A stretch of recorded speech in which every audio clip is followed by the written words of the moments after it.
Dalam video kali ini, kita akan membahas apa itu perbuatan melawan hukum atau yang disingkat PMH, dan bagaimana konsep ini sering disalahpahami dalam sengketa wakaf.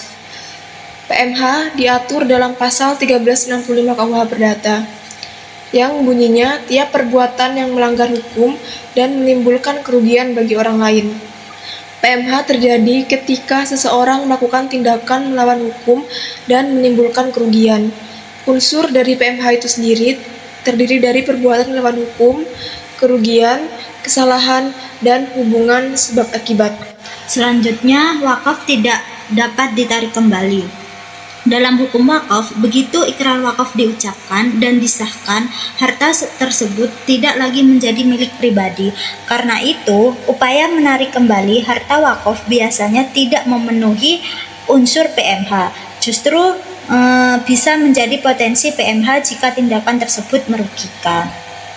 Selanjutnya, status objek yang diwakafkan. Objek wakaf, baik berupa tanah atau bangunan, tidak lagi menjadi milik pribadi, berupa status menjadi milik Allah dengan mengelola oleh nazir yang telah dipercaya oleh wakaf atau orang yang mewakafkan. Oleh karena itu, ahli waris sebenarnya tidak lagi memiliki hak kepemilikan untuk digugat kembali. Nah, posisi nazir dalam sengketa adalah pihak yang menjaga dan mengelola wakaf. Sepanjang ia menjalankan amanah sesuai ikrar wakaf, tindakannya tidak dapat dikategorikan sebagai perbuatan melawan hukum.